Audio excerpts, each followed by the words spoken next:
What's up, Rajat? Thanks for talking with me today. I want to ask you, first off, let's talk about Bitcoin and real estate. You've been a big proponent of why Bitcoin is better than real estate. Can you please make your case here for the people who maybe are skeptical on the fence? So the way that I see it, real estate has been used as a savings vehicle for a very long time because the US dollar, which is the base layer of money, doesn't work the way it's supposed to. So money is supposed to have it's supposed to solve three functions. So it's supposed to, sorry, not solve, fulfill three functions. So it's supposed to be a medium of exchange, a unit of account, and a store of value. So today we use pieces of cotton that are just flattened out and they look like pieces of paper as money. And the problem with that is that they can be created out of nothing. More of them can be produced at any time. So when people use them as a store of value, they're losing value. You can use it as a medium of exchange. Like you can use $100 bill as a medium of exchange, a unit of account. But if you use it as a store of value, you're going to lose a lot of value over time. But the thing is that most people don't understand this. Most people don't understand the fact that their $100 bill, it still says $100 in 100 years, but it's going to buy a lot fewer things. But people are, I guess, brainwashed to believe is that the cost of everything is going up. Yeah, And they think that increasing prices is a good thing for whatever reason. I don't know why we think that. I used to think that before. Oh, inflation is a good thing. Inflation is needed in the society. So the smart people who actually figured out that inflation isn't good for them moved their wealth from pieces of paper into hard assets like real estate because real estate is much more difficult to produce than dollars. More dollars can be created much more easily than more real estate can be produced. So if you can produce $100 bill, it'll take you a few seconds. You can buy $100 worth of a house. And to make that $100 worth of a house, it's going to cost you a lot more time, energy, effort, labor, all of that stuff.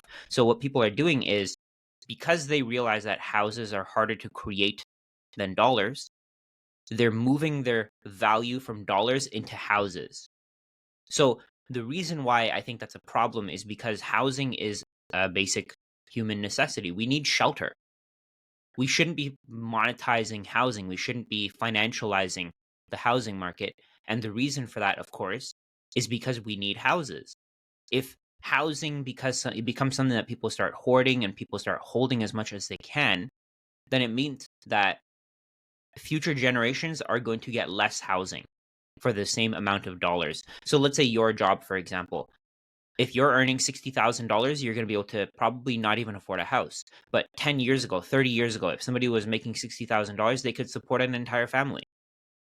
So what's happening is people are moving their wealth because they're realizing that dollars are worthless. They're moving their wealth from dollars into housing.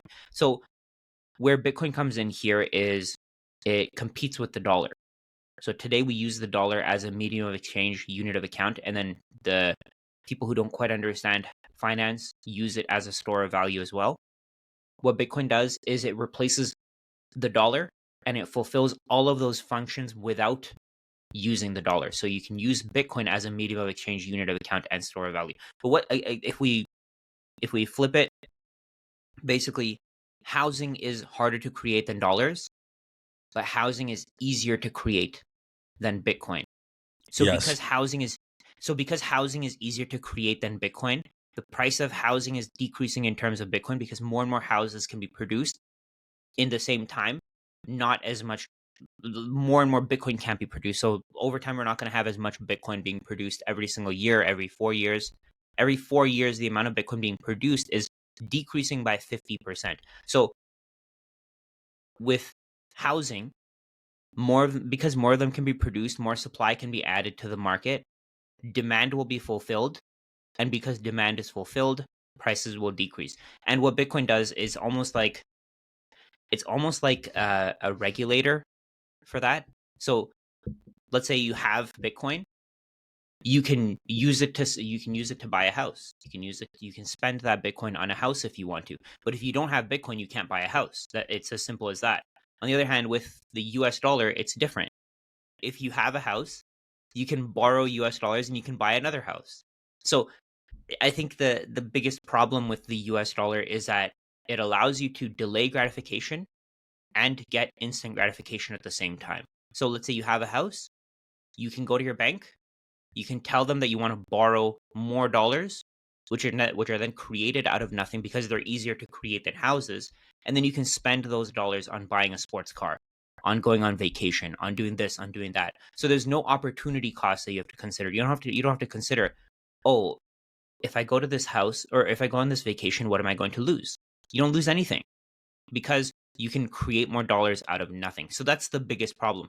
With Bitcoin, you can't create them out of nothing. So Bitcoin has a built-in opportunity cost. So if you give away your Bitcoin, the only thing that you can use as money is Bitcoin. But if you give away your Bitcoin, you can't delay gratification at the same time. So if you go on vacation, let's say for example for you, you go on vacation, you give away some of your Bitcoin. Now that Bitcoin is in somebody else's hands, and they get to experience that benefit of the delayed gratification. You don't get to benefit anymore. You got that instant gratification. You went on your vacation, you got your experience out of it, and you transferred the value to someone else. With the dollar, that's not what's happening. What you're doing is you're giving somebody pieces of paper, but you're keeping the real asset to yourself. And that's the problem with the current system. In the current system, more and more dollars can be created out of nothing. You can't create houses out of nothing. So the wealthy are buying houses in the place of the dollar to store value. In terms of Bitcoin, anybody can have Bitcoin. You don't have to have a massive down payment to buy Bitcoin. You don't have to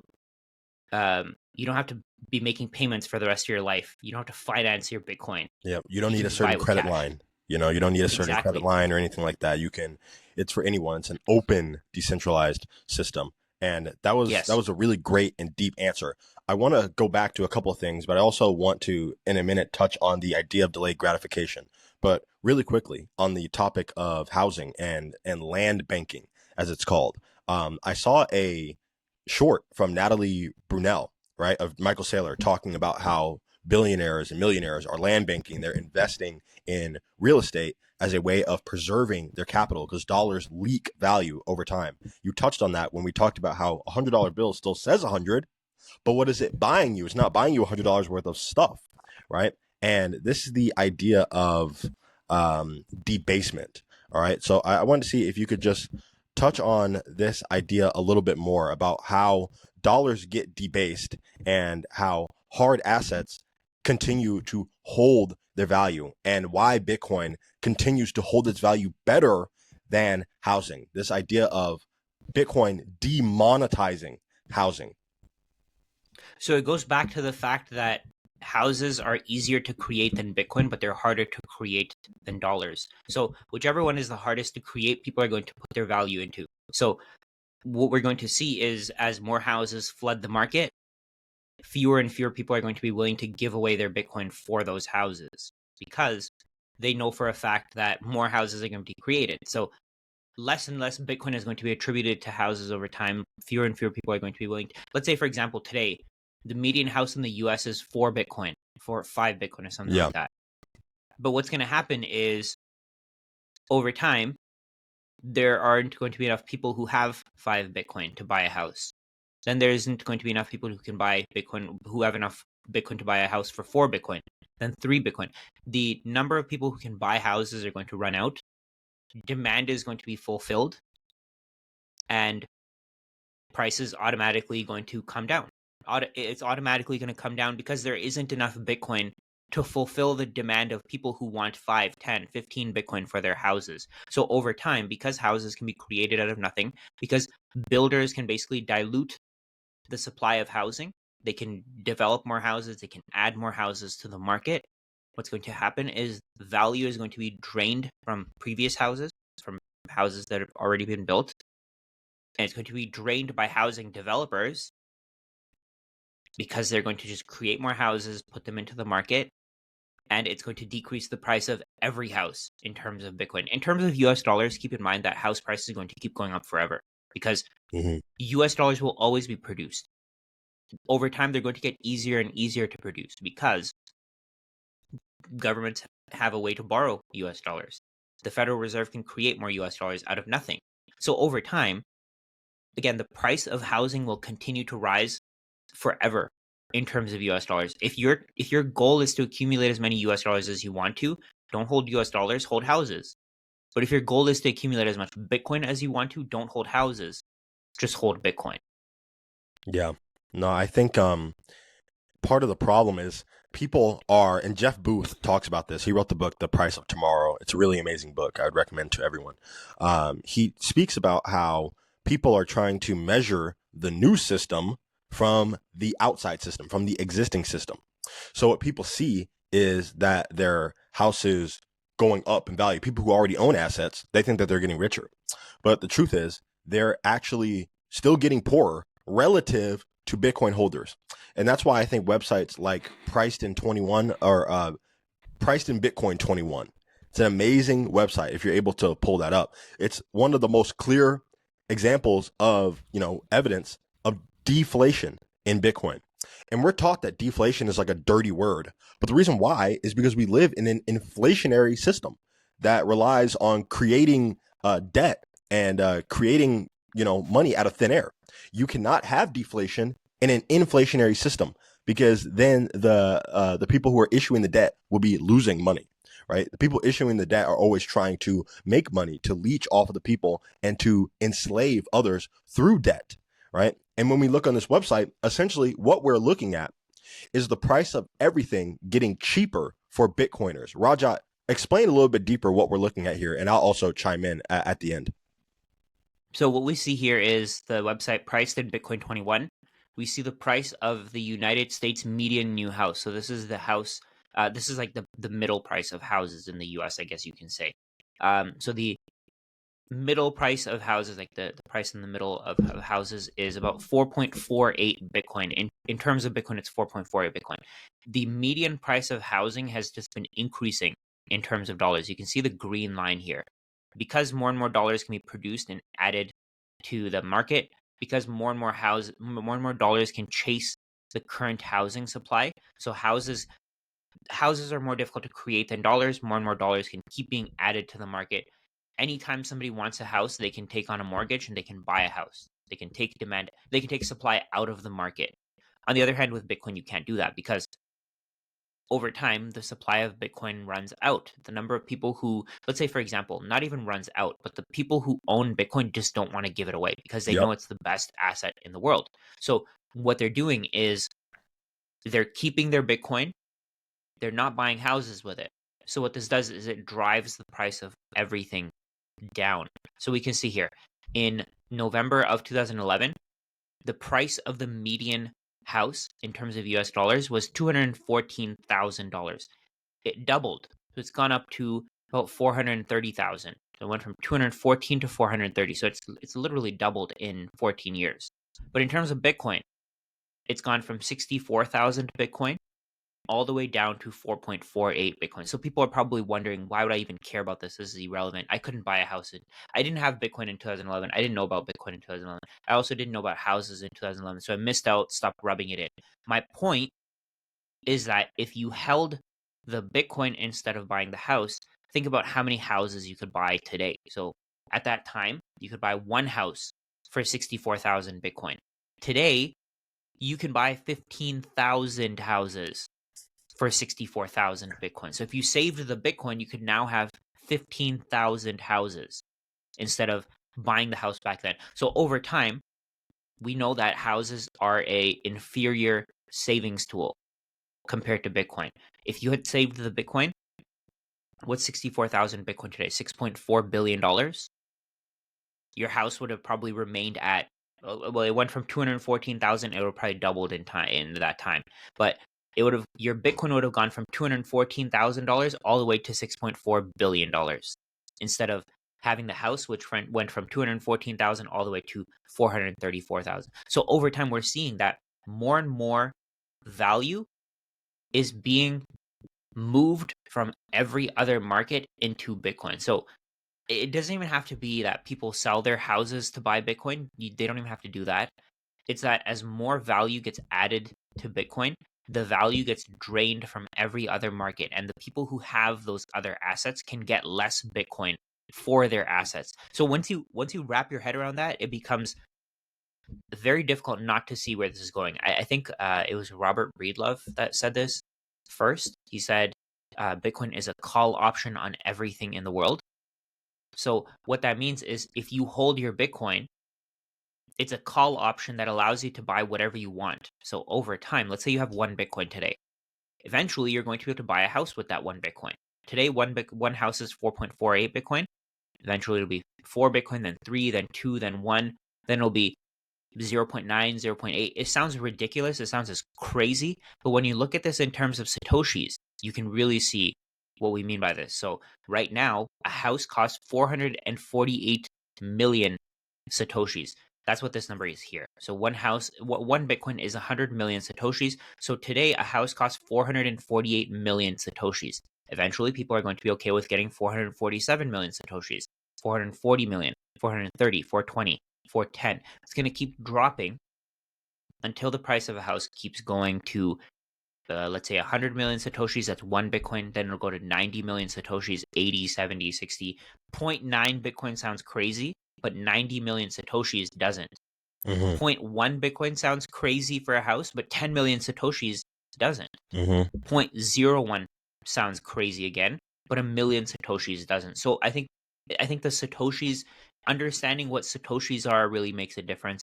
Understanding the breakdown between why people want houses versus dollars is very important. And then combining that knowledge shows you that, okay, people are going to want fewer and fewer houses because houses can be created more easily than Bitcoin. And over time, people are going to be willing to offer less and less Bitcoin for houses because they have less Bitcoin available. Yeah. No, that's literally the whole point. And we could talk about just this topic for another hour by itself, but Yeah. I also want to move on. Last thing I'll talk about on this slide, and it'll transition to what I'm about to ask you, is that people need to understand that people who save in dollars get a more expensive life over time. People who save in Bitcoin get a cheaper life over time. So instead of viewing, again, you're like the lens that you look at, all this chart, look at all this stuff on here. It's not just houses. Everything is crashing in Bitcoin terms. You know, typically the people always try to do the gotcha. Oh, Bitcoin's down 5%. Bitcoin's down 10%. You need to understand that the price of everything in Bitcoin is down 99%. And it has another 99% down to go because Bitcoin's appreciating so much faster than these other assets, all these other commodities, all these other things you can buy. So when you go to the store and prices keep going up and up, it's not that the bread is changing and getting so much more expensive because it's like more valuable bread. It's just bread. It's just that the pieces of paper that you're using to purchase the bread is losing value. You need more pieces of paper to buy the bread. Whereas on the contrary, with Bitcoin, you need less Satoshis to buy the bread. If you had 1,000 before and the bread was 1,000, if you wait, eventually the bread's going to be 10 Satoshis. And that's going to continue. That's why some people say Bitcoin, everything's going to zero against Bitcoin. When you price stuff in Bitcoin, it will cost you nearly zero Bitcoin at some point in the future. And a great example, entrepreneurs are always looking to create value for people, right? So let's think of the example of the calculator, right?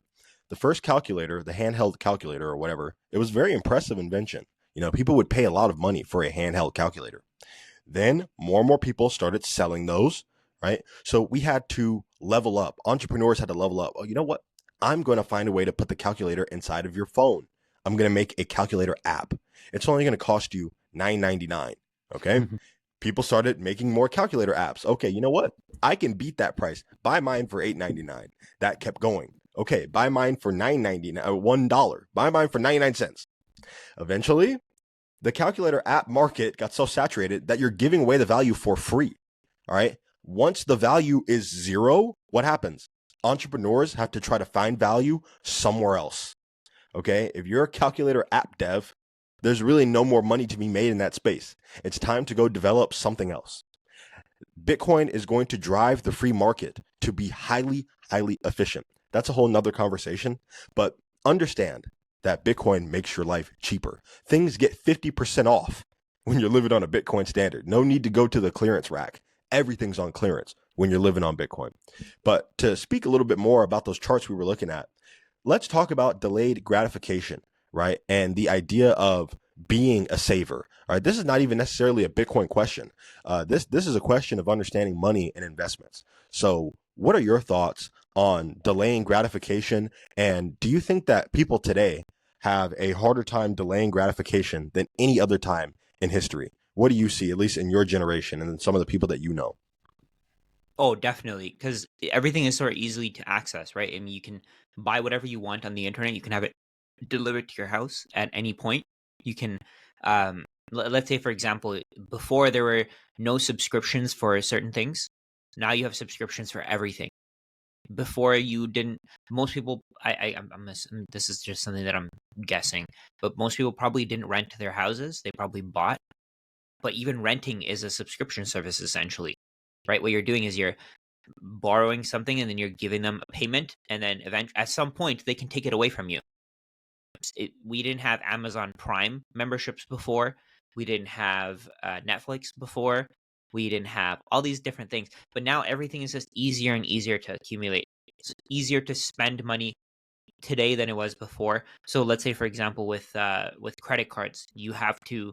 So now with credit cards, you can spend it whenever you want to, wherever you want. You can buy over the internet before the internet wasn't even available. So today it's becoming easier and easier to spend, meaning that delayed gratification is becoming more and more difficult. So you see a video on TikTok and this guy is advertising this product, and he's saying, oh, I'm getting all these benefits from it. And you think, okay, maybe I can benefit from it too. You don't really think about it because it's there, because it's easy to purchase. You can go ahead and make the purchase. You don't even have to really consider the fact that, oh, maybe I need my money for this, or maybe I should save for my retirement, because 30 years from now, who cares about that when I can have this widget today?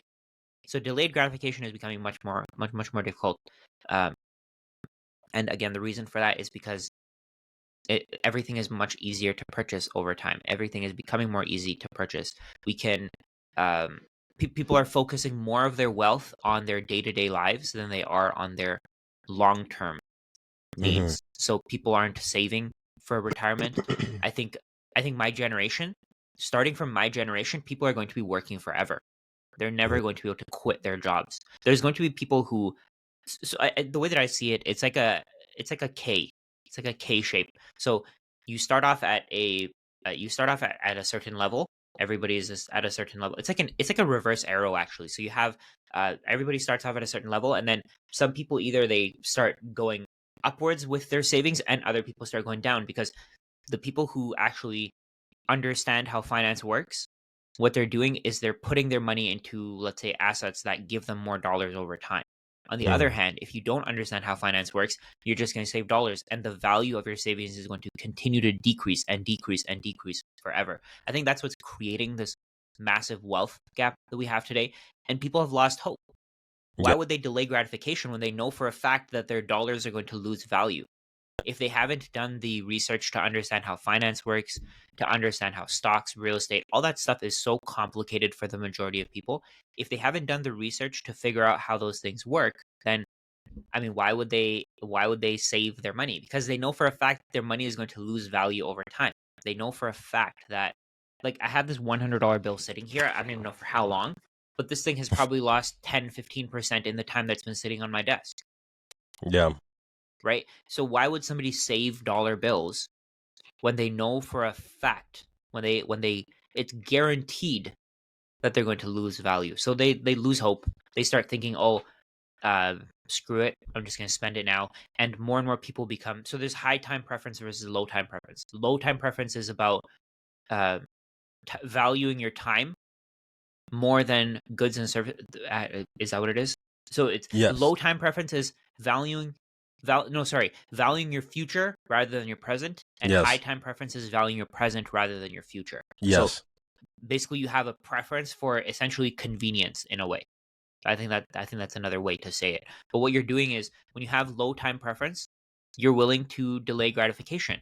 You're willing to save for the future. So people who have low time preference, they're willing to save for their retirement years. They're willing to save for when they're 40, 50, 60, 70, when they plan to retire. But the people who have low time preference are not able to save. And again, part of the reason for that is that they can buy those random things that they want to online. They have the access to buy them. So why would they wait? Why would they wait? So the way that I think of it is there's a 7-day rule. So I have the 7-day rule personally. So if I want something on Amazon, for example, I'll add it to my cart and I won't buy it until 7 days from now. In 7 days, if I go back to my cart, I'm thinking, like, most of the time I'm thinking, why did I even add this thing to my cart?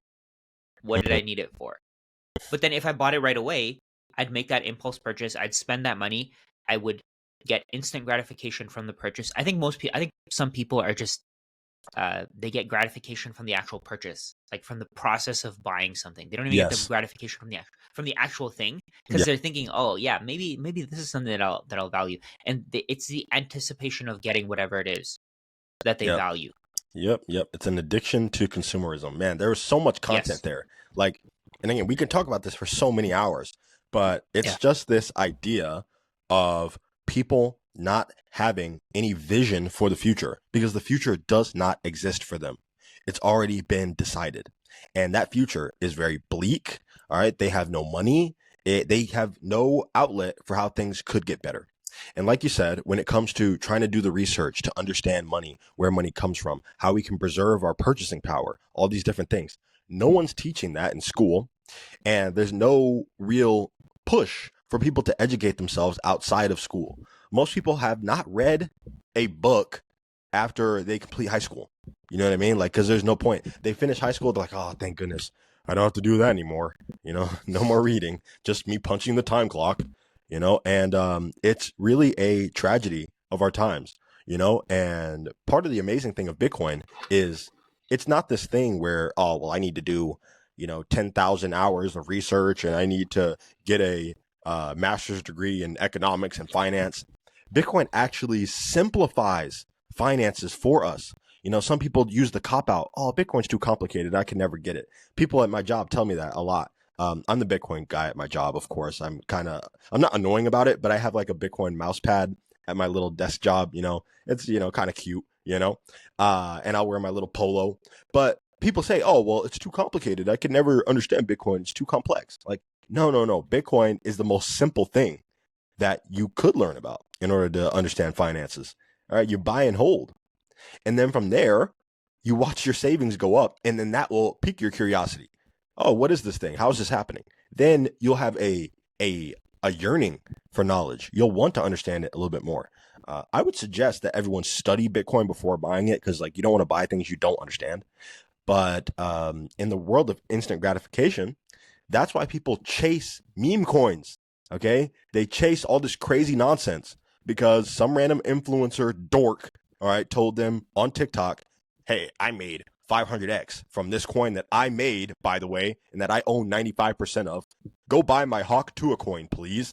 It'll really work out well for you, and then they end up getting smoked because they just want an exit. They want a way out. They know that something's wrong, but they cannot quite put their finger on it, and like you said, people say, oh, well, why would I save in dollars? They're going to lose value.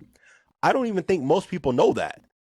I think No, most they people don't. just think like, oh, well, I'll just put all my dollars in my bank account and everything will be fine. I don't really know why things are getting more expensive.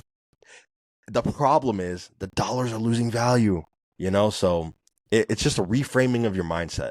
And I think that's so much more true in Gen Z than it is Gen X. I think you're Gen X. I don't know. I'm a millennial. Millennial. Sorry. No No, offense. it's okay. No, that's okay. I'm not offended. But yeah, like Gen Z, man, it's even worse. And then Gen Alpha, it's going to be even worse. The generation of TikTok babies and iPad babies and, just being able to, like, you can't even sit for a 5-second advertisement. Don't get me wrong. I'm not like promoting, like putting ads on everything, but people are so addicted to getting this stuff now that they're willing to pay $20 a month, $30 a month just to skip the ads in the beginning, you know? And that whole process of, no, I need this now, now, now, now, now. You know, I'm not going to wait to unlock the entire battle pass on Fortnite. I'm buying the entire season pass right now for $50, even though it's just costumes, you know, and I won't even wear Yeah. them in a year, you know, but I need it now. I'm not going to work to unlock the stuff. I need it now. So it's you can see it everywhere. It's not just in, you know, silly things like video games. It's also, like you said, in debt. You know what? I'm going to take out a line of credit now, even though I don't have the money. It's fine. You know, even a mortgage is literally, you know, credit creation. Like, it's debt creation. You know, yeah, you can't afford the house now. It's fine. Okay. What we're Yeah. going to do is we're going to give you 30 years of value up front. Okay. We're going to give you all of your future spending in the present. Now you're going to owe us. All right. You are now indebted to us. We now own you. Congratulations. Here are the keys. You know, so. And wait, and what that does is, it's like you said, you bring your you bring your future consumption to the present, Mhm. and what you're doing is you're bringing your house purchase that you would have made, the house that you would have purchased in 30 years, you're buying it today. So what you're doing is, instead of leaving that house on the market for the next 30 years, you're just taking it off today. You're getting it ASAP, because money can be created out of nothing. And what this does, of course, is it pumps up the price of housing. So Yes. over time, more and more people can buy houses, even though they don't have the means to do so. The entire system, everything, the foundation of everything that we have today is fake. Because think about it. Okay, so when you build a business, your goal is to accumulate as many dollars as you can. That's your foundation. Your foundational understanding is that, okay, my business can change, but the dollar won't. At Yeah. least until you understand how dollars work. So what you do is, your whole goal, your entire goal for your entire life, is to accumulate as many dollars as you can, because you think, this is my measuring stick for success. This is my way to see where I did the right things, where I did the wrong things. Because technically, I mean, in reality, having more dollars in general means that you've probably done something right, or you've saved, or you've made the right decisions. But what governments do what banks do when they print more dollars, what governments do when they borrow more dollars, is they make it so that that measuring stick changes. So right now we have that $100 measuring stick. You can buy, let's say, $100 worth of goods with $100. In 50 years, you're going to be able to buy $10 worth of goods for today for $100, because the price of everything is going to 10x, because more dollars are going to be added to the economy. And this is guaranteed. You can't blame merchants for this. You can't say, oh, it's price gouging. You can't say it's this or it's that. Like, if we look at that Priced in Bitcoin 21 website, we can see that the raw material inputs are what's going up. The cost of every raw material is going up. So let's say, for example, to make bread, the cost of wheat is going up. The cost of all the stuff that you put into bread is going up. Mhm. So what producers do is they add random chemicals, they add random products, they add random fillers Mhm. to make up for that increase in cost, to keep the price the same. Or they offer you less product, less bread, at the same price. And it's not their fault. They're not doing it because they want to kill you. That's just the side benefit to them, I guess. Right? Yeah. That's just something that they get as what's it called? Like just something that happens It's a on the byproduct side of. of them. Yes, Yeah. that's the word that I was thinking. That's the byproduct of them creating this product, trying to make it cheaper and cheaper, trying to make more profits. But what they're doing is they're just adding random chemicals. They're adding, let's say, seed oils, for Yeah. example. Yeah. Seed oils are super cheap.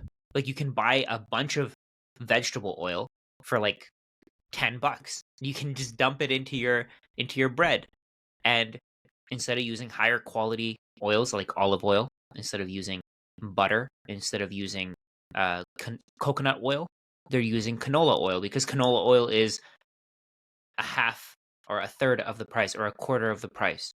So Yeah. what they're doing is they're filling up our food with random garbage, because they can't afford the inputs, because they know if they put in all of the inputs that they did 30 years ago, the price of that bread is going to increase to double, triple, 5 times, and people are no longer going to be able to afford it, and their company is going to go bankrupt. So we have this basically effort to continue making money by entrepreneurs, and the only way that they can do it is by debasing the quality of your goods and services so that you keep seeing that the prices don't increase, and then governments blame the merchants who are using actual high quality products to, like, let's say for example, if you go to a grocery store and you try to get ice cream, you're going to see like Haagen-Dazs versus what, Breyers.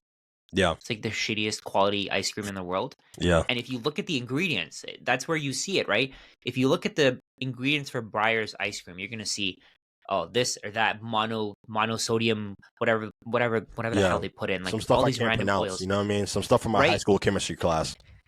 Exactly. And if you look at the actual and if you look at the package, you're gonna see, what is it? Is it dairy product or something? It Yeah. doesn't say ice cream. Artificial flavors, dairy Yes, byproduct, all that stuff. legal There is jargon. what it is. It actually says something like dairy product when the Haagen-Dazs says ice cream. Like, that's a difference. That's them trying to screw you over. That's them trying to scam you. Because what they're doing is they're giving you this fake product. Let's say, for example, you wanted a gold chain. Somebody makes a chain out of pyrite, Hmm. and they say gold, gold looking chain. Well, Yeah. I don't know how they would market it, but they would make it Yes. like it's some inferior product Yep. that looks like gold, but if you don't know any better, you're gonna buy it, Yeah. right? And that's exactly what's happening with everything. So if you Yes. look at, like I said, with ice cream, if you look at the ingredients for ice cream, you're gonna have like 10 ingredients on a Haagen-Dazs container, maybe like 5, 7 ingredients. But then on the Breyers ice cream, you're gonna see 40, 50, 60 ingredients, because those are the chemicals that they need to make it taste good. The Mm. taste actually comes from actual products, but they need to replace that taste because they can't afford the actual products. The Breyers ice cream is going to be $3, while the Haagen-Dazs ice cream is going to be $9, right? So they need to give you inferior inputs to give you that lower price, so you continue to buy their shitty product and you continue to shovel into your mouth all the crap that they're giving you. So I mean, Yeah. that's the difference, right? And that's why people are getting worse off. The future is looking so much worse, like you said before. It's looking bleak Yeah. because we know for a fact that our lives are going to get more expensive. Everything is going to get less affordable. We're going to be able to go on less vacations. We're going to be able to spend less time with our family and friends. All of our time is going to be contributed to working for these massive corporations that are in it for profit. That's it. Yeah. And I want to just add a quick example to everything we just talked about. And it's this idea of perverse incentives, right? The idea that people are essentially forced to do things that are not in their best interest when you live in a debt-based system that continually steals from you, which is inflation. Inflation is literally theft, right? So let me give you a quick example. And it shows how everyone is actually a victim of inflation, even large companies, all right? Large and small companies are victims of inflation. So if I am a producer of wine, right, and it is the year 1950, I don't know, the economy is doing okay, whatever. As inflation starts to ramp up very quickly, I have three options as the wine producer. If I'm selling my wine for $10, and that's what I've been known to do, if inflation starts to eat away at all of my profits, all of my value, if inflation starts to raise the price of grapes, the price of glass, the price of transportation for my product, everything is getting more expensive. I can do three things. I can, one, continue to sell my bottles for $10, which means eventually I'll go out of business because I cannot keep that price model forever. I will lose my profits, which means I cannot pay the rent on my warehouse or on my storefront, which means I go out of business. I'm cooked. I'm finished. No more wine from me. Two, I could increase the price of my product. So, hey, all the wine bottles I know I've been doing it for $10 for the last 50 years. It's now 20. Sorry, everyone. And then I just keep doing that. Hey, guys, I know I've been doing it for $20 for the last 20 years. It's now 30. Sorry, everyone. And I just keep doing that in order to keep up with inflation, right? I'm not even really making any more money. I'm just keeping my head above water. That means that everyone suffers. All my customers suffer. Or I can water down the wine. So instead of doing the high quality product that I was making, right, and then selling that at the fair rate, I can just double my wine volume, because actually what I'm doing is I'm just watering it down. So now it's half wine, half water, and I'm still selling it for $10. So people might think, oh man, he's such a good guy. He hasn't raised his prices on us. No, I'm just selling you garbage now. You know, another example, McDonald's. All right. Take it back to like 1930, 1940. You know, they were paying like, oh yeah, that'll be a quarter for a McDouble. You know, it'll be a quarter for a double quarter pounder. You know, today, if I try paying for a Big Mac or a McDouble or a quarter pounder with a quarter, they're going to kick me out of the restaurant. Okay. They're going to call the police. They're going to say I'm trying to rob them. You know, I'm going to need way more than a quarter. Did the burger just get so much better? Are they using better meat? No. The meat's actually a lot worse now. All the products are a lot worse now than they used to be, because they're filled with all these different seed oils. They're filled with all this corn syrup for some reason. Why is there so much corn syrup? It's a burger. You know what I mean? Like, what's going on? You know, so it's just this insane stuff. And it's because the company has to find a way to continue to sell you relatively cheap garbage. All right. And the only way they can do that is by filling it up with filler meats, with cartilage, with cheap garbage. All right. How can we sell them the cheapest thing possible? Is it good for them? Not really, but it's cheap. So yeah, you're going to eat the cheap thing. Here you go. You're welcome. You know, so it's completely insane. It's perverse incentives. And that's what happens when we measure from a broken system. Bitcoin is outside of the broken system, which is why people are it's so difficult to grasp, because you've never seen anything quite like it. Yeah. Yeah, completely agree. And over time, it's just the quality of things just keeps decreasing and keeps decreasing until we have it's like you're a shell of your former self. We still call them burgers, but they're a completely different product. Yeah, no, 100%. And that's true for all things. Like you said, you know, Boeing Airlines, you know, Boeing has an issue every other week. You know what I mean? Their planes are literally falling apart. Yeah. So many recalls, automotive recalls, you know, because they're just finding ways to try to shortcut things. All right. Planned obsolescence, right? When you make a new iPhone, you're basically planning that it's not going to work after 3-something years. So one, you're making the product a little bit cheaper, a little bit worse. And two, you're guaranteeing that they'll buy the next one, you know, because that new iOS update, the new iPhone drops, your phone starts getting a little bit slower. It starts moving a little bit weird, starts glitching a little bit. Oh, time to upgrade. You know, that's why they drop one every year, you know, so Yeah. This can be found in so many different areas. The way that I like to look at it is right now, let's say you can buy a Big Mac for $5, 5,000 Satoshis. Yes. Do you think that's a reasonable price? 5,000 Satoshis, $5? 5,000 sats. Absolutely insane. Yeah. So if you save the $5 for 10 years, you're probably going to be able to get half a Big Mac. But if you save the 5,000 Satoshis for 10 years, you might be able to get 10 Big Macs. Yeah, way more, in my opinion. Yeah. So I mean, I think that's, I'm just thinking, I think that's the way to look at it, right? If you're going to save dollars, you're going to end up with fewer things. If you save Bitcoin, you're going to end up with more things if you want them at that time. Like if you save 5,000 Satoshis today, in 10 years, you may not even want 5 or 10 Big Macs, 20 Big Macs, 30 Big Macs. You may just want to keep those 5,000 Satoshis because they're worth so much more. Yeah. Or you'll want like some real food. You'll want like a nice steak or some eggs. Exactly. You know what I mean? But like really quickly, some people, so what we just said, right? Some people are going to be like, oh, well, these guys are literally saying don't buy food. You're saying to starve so you can save money. People like Andrew Tate think that way. Now, Andrew Tate is a Bitcoiner, you know, but he brings up this concern of, well, no one's going to buy things. No one's going to do stuff. No one's going to make things. And my response to that is, no, you're only going to buy things and make things that you want and that people actually want and need. All right. So when it comes to buying food, like people aren't stupid. You're like, yeah, I'm going to buy food to eat, low bro. All right. When it's time for me to go eat food, if I want to go eat pizza, yes, I will give you 10,000 sats. And that's going to be insane in 20 years. You gave away 10,000 Satoshis for a pizza? Yeah, I was hungry. Okay, I needed to eat so I didn't die. But we look at Laszlo, the guy who bought 10,000, he bought 2 pizzas from Papa John's for $10,000. Sorry, 10,000 Satoshis. 10,000 Bitcoins. He used 10,000 Bitcoins to buy 2 pizzas.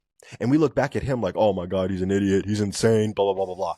First off, had he not done that, that was the first transaction. Who knows how long it would have been till Bitcoin really had a price? Okay, so that was an important moment in history. And secondly, he was hungry. Okay, he needed to use his money to buy food. We are going to always use Bitcoin to buy the things that we want. It's just a question of, do I really want this? Do I really need this? It makes you actually think about your purchases, right? Because you know that there's an opportunity cost when you spend your Bitcoin. When it comes to spending your dollars, it's just like, oh, well, who cares? I can't save them anyway. The value won't be retained.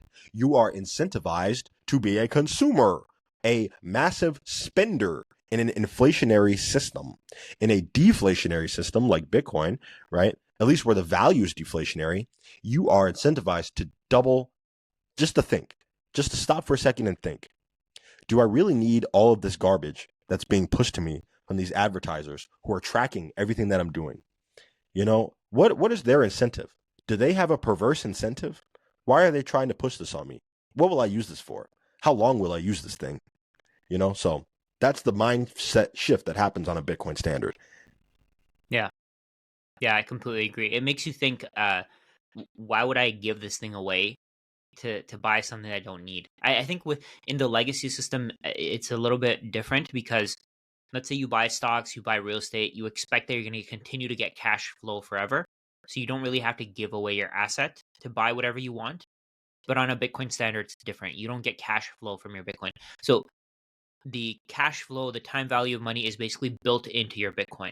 Over time, the value of your Bitcoin is going to compound and grow and grow. And eventually, when you need to spend it, you need to give away your Bitcoin. You can't give Mhm. away pieces of paper that you can use your Bitcoin to borrow. You have to actually give away the physical Bitcoin in order to accumulate or in order to consume, which I think is a great way to do things because what it does is it gives consumers it gives consumers a way to delay gratification, a reason to delay gratification, because today there's no reason to delay gratification. Why would you delay gratification when you know for a fact that your savings are going to lose value? Yeah. On the other hand, with Bitcoin, consumers have a reason to delay gratification. They have a reason to keep their Bitcoin. They have a reason to hold on to it because they know it's going to increase in value over time. So when you have a Bitcoiner who's willing to give you something for whatever you have, you know for a fact that they find true value in whatever you're giving them. I mean, there's going to be people like who give who make stupid purchases, like, oh, they give away their Bitcoin Yeah. for some random NFT, they give away their Bitcoin for some random garbage. That's going to happen obviously. But in general, if somebody's consuming with Bitcoin, either they're getting a lot of value out of it, out of that thing that they're buying, or they're going to regret it for a very, very long time. Yeah. Yeah. There's something I talked about on one of my videos. It's called seller's remorse. Okay. At some point, all Bitcoiners are going to feel seller's remorse. All right. You might sell your Bitcoin to buy something, and then you'll look back and you'll say, that was kind of stupid. I should not have done that. All right. But the more that you're able to come to terms with what you're buying and realize, you know, I really do need this, then you can minimize the amount of seller's remorse that you'll feel. Okay. If you've been catching the bus for a long time and Bitcoin gives you the opportunity to buy a reliable source of transportation, I don't think that's a purchase you'll regret because that's boosting your quality of life. That's boosting your ability to produce human capital. Okay. Now I can get to my job faster. I can actually go to a different job now. I can accept a different position somewhere else that I couldn't make before because the bus didn't go there or whatever it might be. So that's opening doors for you. That's increasing avenues for you. If it's time for you to start a family and you've been living in your mom's basement like me, okay, and it's time to buy a house or buy a condo or whatever it might be, that's opening doors for you. That's giving you optionality. That's changing your life. So that's not something that you'll look back at and think, oh man, that was so stupid. I shouldn't have, you know. But that's an important life decision. All right. If you bought a shake weight when it first came out, that was like hundreds of Bitcoins. You might look back and be like, oh my God, why did I do that? That was stupid. You know, you don't even use a shake weight no more.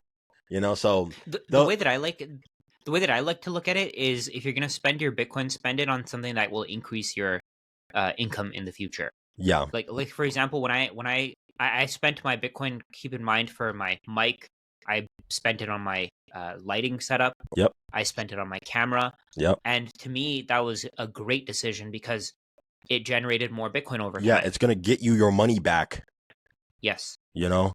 And then over time, I can use the income that I get from my YouTube to spend on the things that I need. So it's like if you spend your Bitcoin on something that's consumable, you're never going to get that money back. But if you spend your Bitcoin on something that you can actually create value with in the future, you're going to get that money back and more. Yeah, 100%. And the last thing I'll say about this, what happens when we have a society where saving is incentivized? What happens when we have a society where you're actually able to look into the future and understand that, oh, my money will have more value? You know, what happens is we create hope. We are literally creating hope because hope is something that exists in the future.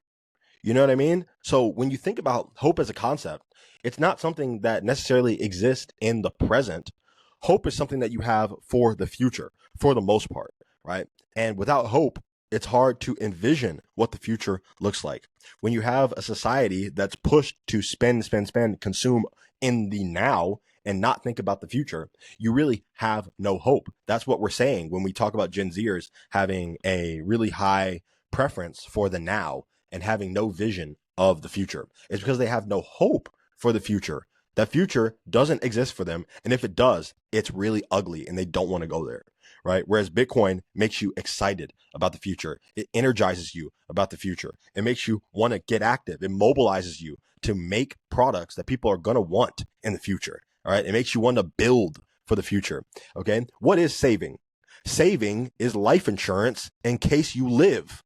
So when we have a society of savers, we have a society of people who are optimistic about their life in the future, that think that they're going to make it. All right.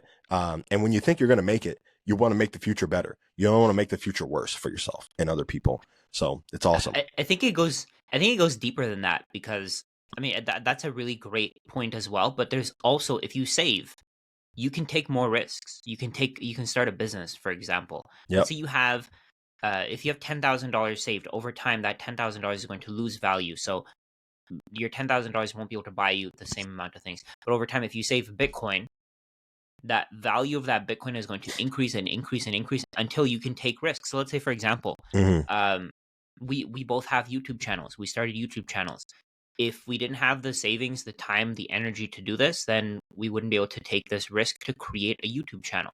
Yeah. Over time, I think what's going to happen is as people are able to save, as let's say you can accumulate Bitcoin, you can accumulate savings, you can start creating businesses that compete with all these large mega corporations that are multinational corporations that are doing things that you probably can't do on your own.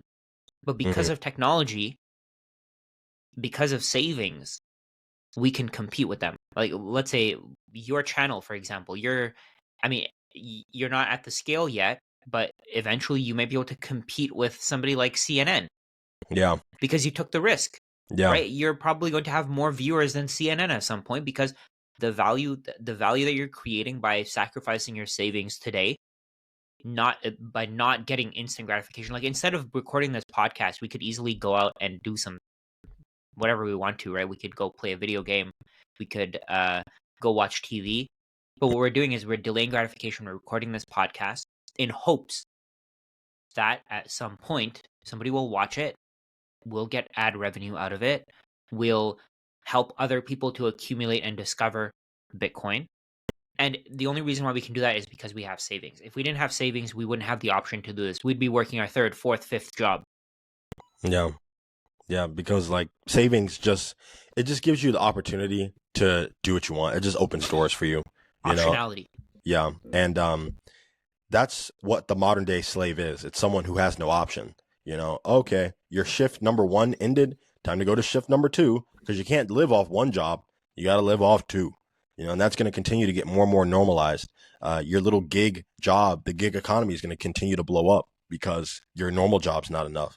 Again, we could talk about this all day, man. I'm going to move on to another subject. This is super amazing. And we'll get to our semifinal little segment here. And that's how much Bitcoin is enough. This idea of, well, I can't buy a whole Bitcoin, so it's over for me. I could only buy 1% of a Bitcoin, 10% of a Bitcoin. I know that you had like a spreadsheet talking about how Bitcoin is super legendary. Owning one Bitcoin will be extremely legendary, extremely rare. I don't know if you could pull that up or maybe just talk about it. And what percentiles that you'd be in having just 1% of a Bitcoin, having 10%, and what that'll look like projected out into the future as we look at Bitcoin's compound annual growth rate. I mean, the way that I see it, if you just divide the total supply of Bitcoin by everybody on Earth, people will get 0.002 Bitcoin. So I think that just paints the picture on its own. Yeah. If everybody on Earth wanted to adopt Bitcoin, and the supply was equivalently distributed with everybody, they'd get 262,000 satoshis. Yeah. So if you have one Bitcoin, you're one of well, I don't even think obviously 21 million people can't hold one Bitcoin. It's not Yes. possible because people have fractions of Bitcoin. There are people who have thousands of Bitcoin. So I think in total, at most, at any point in the future, there's probably going to be at most maybe 500,000 people who own one Bitcoin. So think about it, 500,000 out of 8 billion. So let's actually do the calculation for that. What is 500,000 divided by 8 billion? Yes. Let me do the quick calculation And here. really quick, while he does that, understand that this 200,000 Satoshis number is highly distorted. Okay, that's like a highball because most people will never be able to have that many.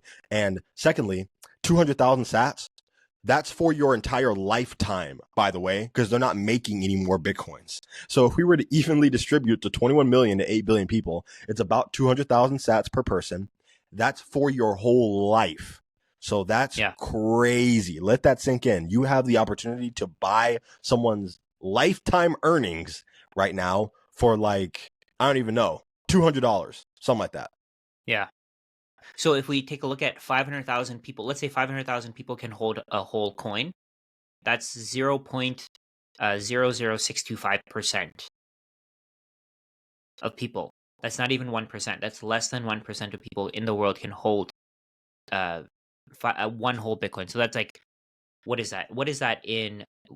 One out of like 8,000? 5 out of 8,000. So that's crazy. Or 5 out of 80,000. Whatever the numbers are. The numbers are really small. Like something very crazy. few people can hold one Bitcoin. One so Bitcoin if you hold puts you in the 1% of the 1%, pretty much. Yes. I think it would be even less than that. It would be the 1% of the 1% of the 1%. Because even out of those 500,000 people, how many of them have lost their Bitcoin? How many Bitcoin are gone forever? Yeah. So it's not even 21 million Bitcoin split between 8 billion people. It's like 15 million people split between 10 billion people. Because in the time that everybody adopts Bitcoin, there's going to be more population. More and more people are going to be chasing Bitcoin. Yeah. So if you hold one Bitcoin, like that's very, very rare on its own. But then you don't have to hold one Bitcoin because not everybody will be able to hold one Bitcoin. So if you hold 10 million Satoshis, you can just bring this number. I'd say maybe 500,000 or 5 million people will be able to hold 10 million Satoshis. Yeah. And then if you have, what was it, 10? If you have 1 million Satoshis, it'll probably be something like 5 million people, or sorry, not 5 million. 50 million people can hold 1 million Satoshis. The number is just, regardless of how much Bitcoin you hold, you're at a point where most of the world will never be able to catch up. So we have 262,000. Let me do that calculation here. So 21 million. Yes. And again, while he does this, understand that if one Bitcoin puts you in the 1% of the 1% of the 1%, that means holding 1% of a Bitcoin puts you in the 1% globally. Like, that is insane. You have 1 million Satoshis. That's like 4 times more than most people will ever have in their entire lifetime. So if you divide that 21 million Bitcoin by 8 billion people, you'll get 0.002625 Bitcoin per person. But this number will probably be way less. So like way less. This is 262,250 Satoshis. I think people will be fighting for 10,000 Satoshis. Yeah, no, it's going to be absolutely insane because you have to understand, like, MicroStrategy has, and they're not stopping, by the way. MicroStrategy already has about 500,000. Okay. That's one company. They're not even that big of a company. You know, like what happens when all of the bigger companies realize, you know what? We're losing a lot of money holding these treasuries and it's just so unnecessary. We're just going to transfer 2% of our money into Bitcoin. 2% of their cash balance is going to be like 100,000 Bitcoins. Okay. That's just what's going to happen. You know, what about countries? The countries are gearing up. I don't know what's going to happen over the next couple months, but Trump is coming literally in a week from now, less than a Yeah. week. So we don't know what could happen, but we know that the vision, the direction is towards Bitcoin adoption. It's not towards Bitcoin bans and Bitcoin outlaws and Bitcoin destruction. People are realizing, oh, wait a minute, we might want to get some of this thing just in case it catches on. And it has Yeah. caught on, and it continues to catch on every day. So it's just insane. You have the opportunity to buy 100,000 satoshis for basically nothing, for like $100. That's insane. So Yeah. I say go for it, man. Learn about it. Go for it. That's it. And then the last thing I want to ask Rajat, this has been an amazing conversation. So many of these segments can be their own episode. So perhaps we'll have to do it again sometime in the future. But last thing I want to ask you is, in your own words, right? What is Bitcoin? If you could answer that in like one sentence and then answer it in a long form, right? What is Bitcoin? The way that I see it is just a way to it's actually in one sentence I think it's a little difficult, but I think it's something that we've discovered that can be used as money. And there's probably a lot of other uses to Bitcoin that we probably haven't thought of yet. Yes. I think you can basically use Bitcoin to write history, right? If you look at the very first block in the Bitcoin blockchain, you can see um, it was created because I guess Chancellor. England's Chancellor yeah on the brink of breakout, a bailout. yeah so it just tells you where Bitcoin came from. You can etch history onto the Bitcoin blockchain. You can use it as money. I think using it as money is probably going to be the widest use, but that's just one of many. Technically, I mean, Bitcoin isn't really money. We're just using it as money. We're using it because it has all the characteristics of money. It's just a commodity. It's a rare commodity that you can't create more of. I think that's the easiest way to really understand it. Like gold, for example, we've used gold as money for a very long time, but gold has other uses as well. Gold has the uses in commercial electronics. It has in production of electronics. You can use gold as a paperweight. You can use it in jewelry. You can do a lot of things with gold, but it has those characteristics that made it great money, and we started using it as money. I think it's the same thing with Bitcoin. So Bitcoin is just a ledger. It records everything that you want. People are using it to record pictures. People are using it to record videos, like with these runes and all that stuff, NFTs and all that stuff. People are using it to record all these other things, but I think the most important use of Bitcoin is as money. It's a way to save for the future. Yeah, no, for sure. That's pretty good definition, you know. And the thing about Bitcoin is so multifaceted. I could ask that question to 100 people. No one's going to say the exact same thing. They're not, because Yeah, it's as big as a question as, you know, what is the internet? You know, that could be 100 million things. That could be Xbox Live. That could be Instagram. That could be Riverside, you know? So it's just such an awesome discovery that Satoshi found. And yeah. I think it'll be around for a very long time. Some people even argue that Bitcoin is the final money for humanity. Time will tell, but I think they might be onto something. Yeah, I'd say so. All right, Rajat, this has been amazing. Thank you so much for talking with me. I'll see you guys on the next episode of Gen Z BTC. Rajat, where can they find you? I have a YouTube. I have a Twitter. Just search for my name. I think I'm usually the. If you just search for my name, Rajat Soni, you'll find me probably at the top. My Twitter is verified. Um, I think I'm the only bald Rajat Soni, so you'll find me on there. Yes. And dude, shout out to Rajat. This guy gave me my first Bitcoin related interview. I want to say way back. It really wasn't that long ago. It was like 4 months ago. And back when we did that, I only had 100 subscribers on my channel. I just broke 100, and now I'm all the way to 2,000. Maybe the next time we speak, I'll be at 10,000. So absolutely amazing. Thank you so much for your time. Keep going, man. I mean, last time we talked, you were at maybe like 4,000, something like that. You're at 10,000 yourself. So it's all about Yeah, grinding and not giving up. You know what I mean? Especially when you that's it. have something that you believe in, something that you actually care about, something that you think can help other people. So I'm going to keep going whether I get more subs or not, because I think it's an important message. Exactly. All right. Thank you so much. See you guys. Awesome. Thank you so much for having me. No worries.